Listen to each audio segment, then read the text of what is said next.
Attention, ça tourne dans ton truc. Bonjour, je m'appelle Jean-Olivier Chapuis. Mais ici, tout le monde m'appelle Stepman.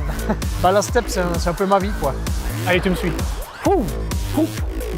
Wow, ouh. C'est pas mal les petites pastilles, là. C'est des chips. Aujourd'hui, la station d'épuration de Vidi traite chaque année plus de 35 millions de mètres cubes d'eau et incinère 30 000 tonnes de boue déshydratée. Avec l'augmentation constante de la population et une technologie dépassée, il était devenu indispensable de remplacer l'ensemble des installations de traitement. Après 10 ans d'études et l'intégration de l'élimination des micropolluants, les travaux de construction de la nouvelle STEP de Vidi ont débuté en automne 2015 avec toute la difficulté de devoir remplacer une usine par une autre tout en continuant de traiter les eaux usées. Moi, je fais du paddle, c'est un peu ma passion.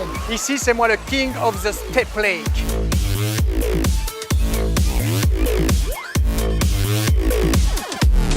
Allez, même pas peur. Mais je me suis dit, c'est une bonne vue pour présenter un petit peu le chantier, quoi. Je vais vous faire voir un petit peu depuis plus haut les 3 phases de construction de la nouvelle STEP, ok? Je suis pas super rassuré, dur, quoi. C'est pour ça que je voulais pas de grutching, quoi. Tout va bien, j'ai pas le vertige. Tout ce bâtiment-là, il va être rasé. C'est le bâtiment où va être reconstruit, le bâtiment du pré-traitement. Bon, alors là, ce qu'on voit là en bas, c'est toute la phase de construction des canaux qui vont amener les eaux usées à la STEP.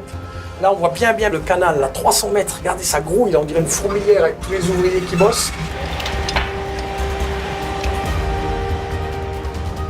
Pour démolir l'ancienne STEP et construire les nouvelles infrastructures, tout en continuant de traiter l'eau, un canal provisoire et une unité de pré-traitement ont été construits, déviant les eaux usées et libérant ainsi une zone pour le chantier.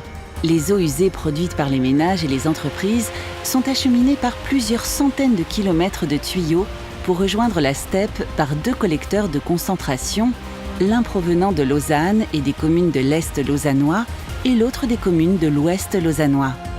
Alors, si tu veux, ici, sous mes pieds, là, on a les canaux d'arrivée des eaux usées, quoi. Alors, c'est le caca de Renan puis le caca de Lausanne qui se mélangent, si tu veux, quoi. Viens, je vais te montrer en bas comment ça se passe. On va dans les entrailles de la STEP. Cette eau-là, elle arrive depuis les toilettes des gens, quoi. On arrive ici, et là, l'eau, elle part là-dessous pour être traitée dans la STEP. Puis quand il y a un gros orage, l'eau, elle sort un petit peu du canal, et puis l'eau, elle s'écoule ici. Puis ça, c'est repompé après, et on retraite une fois, ça, si tu veux. Là, tu filmes, hein, on n'a pas l'odeur, mais là, je te dis que c'est l'endroit où tu restes pas 2 ans, quoi. Allez, go. On va vous expliquer mieux. Pour commencer, un premier bassin récupère les graviers, cailloux et divers gros déchets amenés par les eaux usées. Puis l'eau est remontée par des vis de relevage vers une série de grilles permettant de retenir les déchets de plus de 6 mm extraits par un peigne mécanique. Les déchets sont ensuite lavés, compactés, puis éliminés en usine d'incinération des ordures ménagères. Je te montre un truc, approche.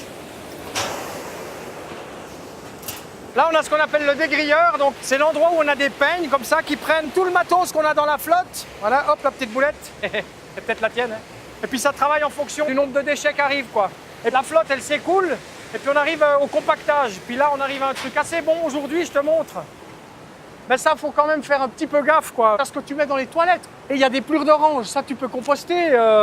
Regarde, des Maltesers, c'est bleu. Si ça se trouve, il y en a encore dedans, mec.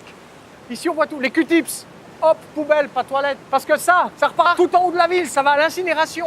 Donc, avant de faire le geste de mettre dans les toilettes, tu mets tout de suite dans la poubelle. Puis comme ça, on vient pas ici avant de remonter. Hein, bon, ça, c'était la minute Stepman. Allez, on y va. Avant de traiter l'eau, il est nécessaire d'en retirer le sable qu'elle contient. L'opération de dessablage s'effectue par ralentissement des eaux. Le sable se dépose au fond du bassin où il est récupéré. La première étape pour l'épuration des eaux sales est la décantation primaire qui permet de récupérer les matières en suspension. Des réactifs chimiques sont ajoutés à l'eau permettant d'accélérer la décantation de ces matières. Leur récupération sous forme de flocs de boue s'effectue par pompage en fond d'ouvrage.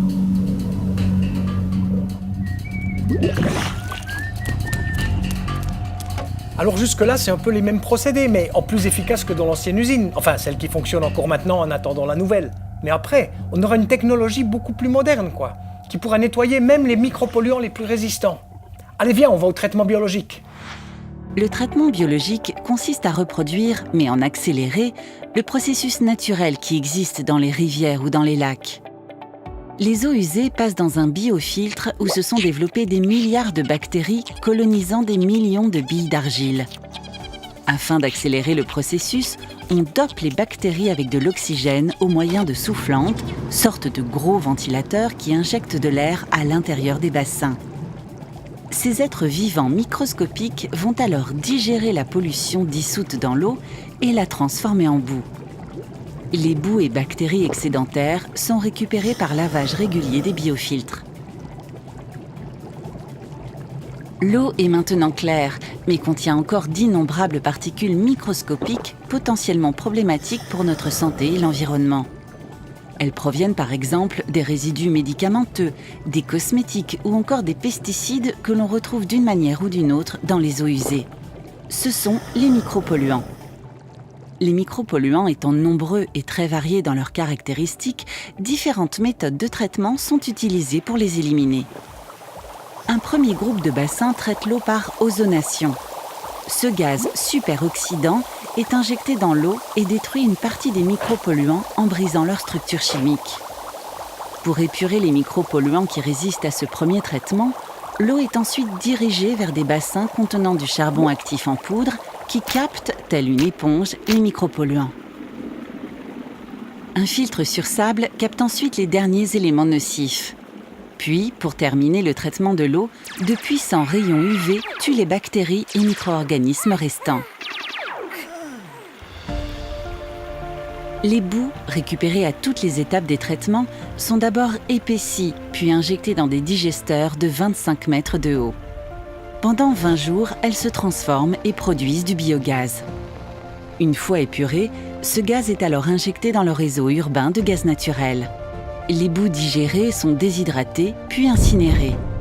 La chaleur générée dans cette dernière étape alimente le chauffage à distance de la ville.